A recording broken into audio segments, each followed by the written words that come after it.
Okay, so in section 4.1, we graphed, right? And when we graphed, we said, okay, our A is positive. That means it opens up. Our vertex is the minimum. We found the axis of symmetry. We took the axis of symmetry and plugged it in, and then found the other half of the vertex. Then we found the y-intercept. Well, if it's in vertex form, we don't have to find that vertex. But there is still things that we can determine. So when it's in vertex form, remember that it is y equals A. A is always in front of the parentheses. X minus h squared.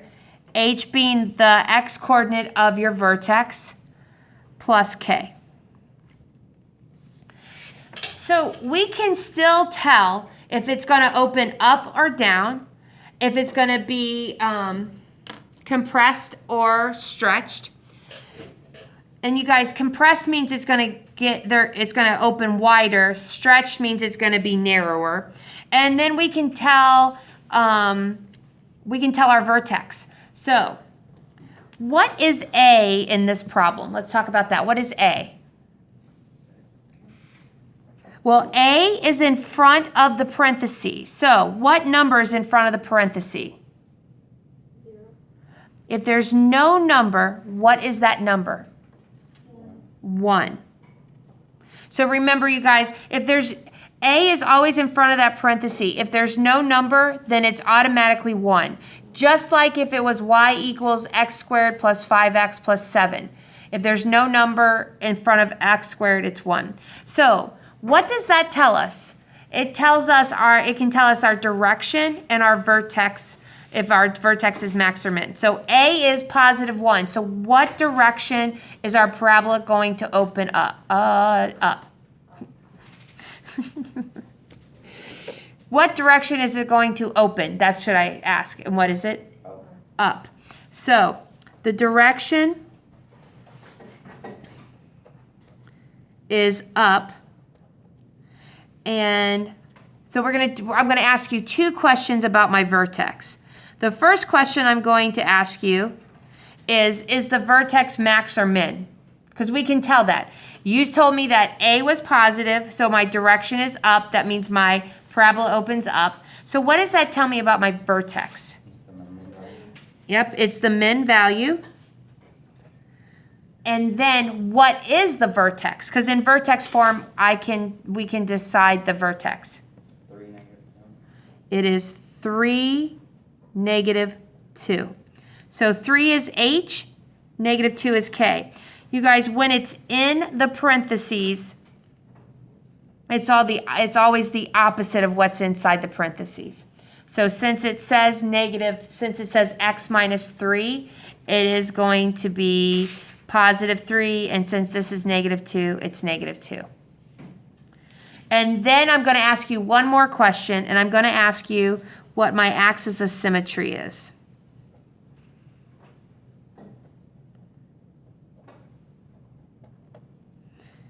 And you guys, the axis of symmetry is nice when it's in vertex form because I already know what x is.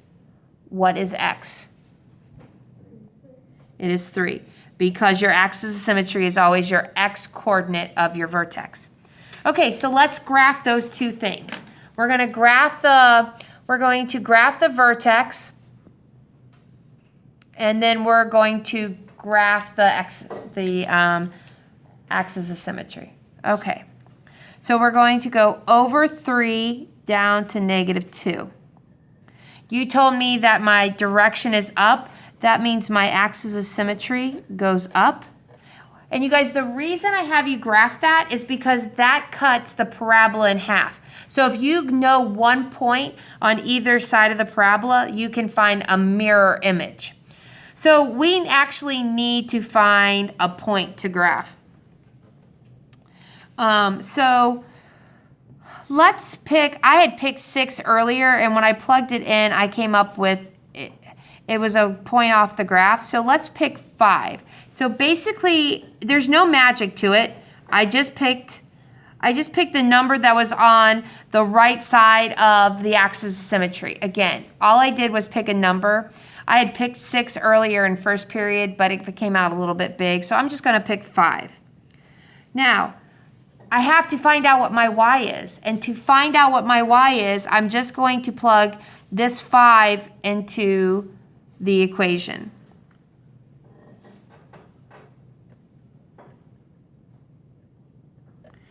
Again, I just picked 5. It wasn't given to me. I just picked something on the right-hand side of the axis of symmetry. 5 minus 3 is 2. So I have 2 squared minus 2. Well, 2 squared minus 2 would be 4 minus 2. And what is 4 minus 2?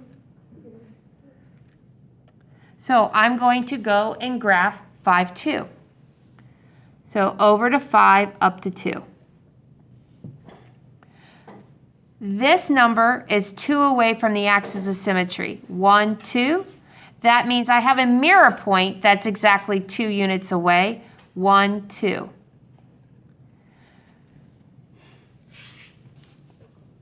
We really should have one more point, just because I think it's kind of important that we do.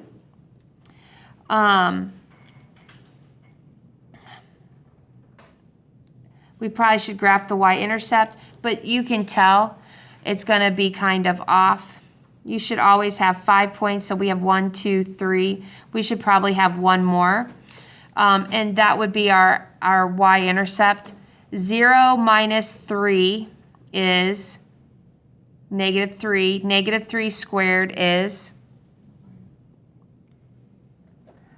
9. What is 9 minus 2? So we're going to go 0, 7. Oh, that's off the thing. But that's a good point. Then 1, 2, 3. 1, 2, 3. Again, I graphed my y-intercept. And then I said, oh, my y-intercept is 3 units away from the axis of symmetry.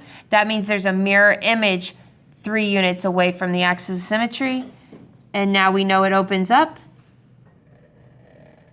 And do a better job of actually making your parabola touch the points, because that is not a good parabola. I mean, it's a good parabola, it's just the points should go through. You guys try to make sure that it doesn't look like a V. It's a parabola, so there should be some curve shape to it. Are there any questions about how I did that? Almost done, you guys. Okay. So, what is A? In this problem, what is A? 0.25. So what is my direction? Why did you guys say up? Because A is positive. So our direction is up. That means our parabola is going to open up because A is positive. Now, what does A tell me about my vertex? It's my minimum because A is positive, so it's the minimum of the graph. And you guys remember, to find your minimum value, that would be the y of your vertex. And then what else can I tell from this? What is my vertex? What's the ordered pair of my vertex?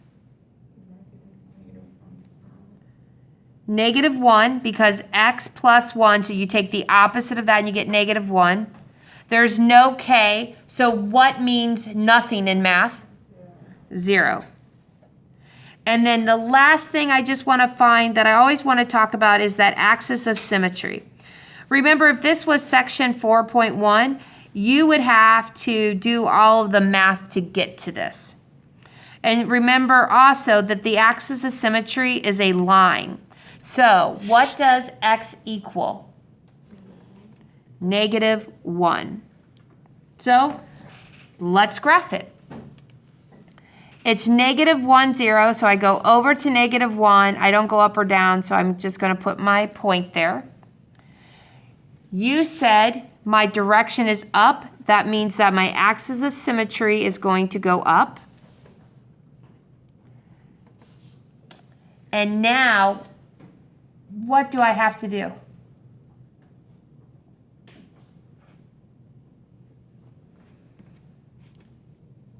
I can't just, I have to have points to graph, right? I don't have any points to graph.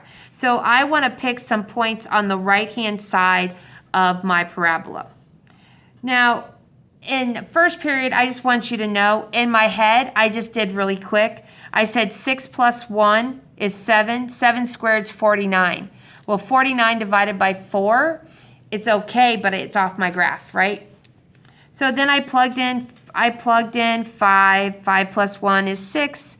6 squared is 36. Divide by 4 is 9. Well, Miss Fleur, how do you know that's 4? Because it's a quarter. So a quarter you divide by 4. Again, I'm off my graph. So I'm going to use 4. I think 4 will work. 4 plus 1 is 5. Well, wait a second. 4 plus 1 is 5. 5 squared is 25. That doesn't come out very well. Like, I'm trying to stay away from fractions. So 4 doesn't work, so I'm going to test 3. So, whoops, that's my x. I'm going to test 3. And you guys, I'm going to test 0 because that's my y-intercept. You guys, again, you did not see any magic happen with how I got 3. I just literally tested a point to see if it would work on my graph. So to do this, I'm going to do y equals 0.25 times 3 plus 1 squared. And I'm going to do y equals 0.25 times 0 plus 1 squared.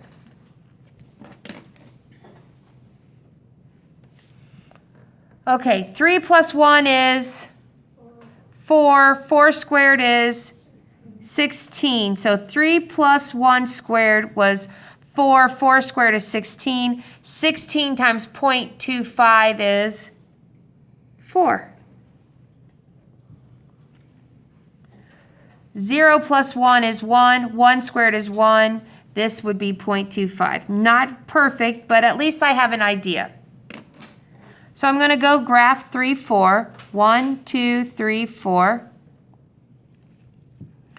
And I'm going to graph 0.25. Not a great number, but there we go. Now I can find other points. I graphed these 2 points. Now I don't have to do any more math. I can just say, hey, this point is 1 away from the axis of symmetry, which means I have another point that's 1.1 unit away from the axis of symmetry.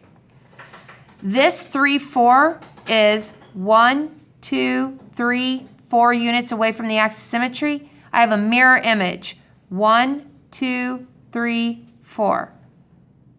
And now you're going to draw your parabola. Notice that your A was smaller than 1. You guys, it doesn't matter about the negative. Even if A was negative, the negative only tells you if it opens up or down. Drop the negative when you're deciding if it's going to be stretched or compressed. You never look at the negative when you decide it's going to be stretched or compressed. And that is how you graph. Okay? So, I'm going to do example 3 for you guys online. You just need to go and look at it. Okay? Okay, guys. So, again, we're not going to look at the negative. See how this is smaller than 1? That is why this is wide. Look when A was 1. See, it's a little bit narrower. So those are things that you need to think about. Now, this last problem, what we're going to do is we're going to write it in vertex form. So here's all these words. A bicycle rental shop rents an average of 120 bicycles per week and charges $25 per day. The manager estimates that there will be a 0.15 cent additional bicycle rented for each $1 reduction in the rental price. The maximum income the manager can expect can be modeled by this equation, where Y is the weekly income and X is the number of bicycles rented. Write the function in vertex form. So that's what we're going to do. So we're going to write it in vertex form. Since A is not 1, I'm going to pull out the negative 15. And this is positive, so this is going to be negative. And then we're going to do 255 divided by 15, and we get 17x plus a blank, because that means that we're going to have to fill that in, because that's our C, plus 3,000 minus our blank. Hey, you guys, remember that we pulled out this negative 15, so I'm going to write negative 15 here. And then I'm going to take half of 17 and I'm going to square it. So,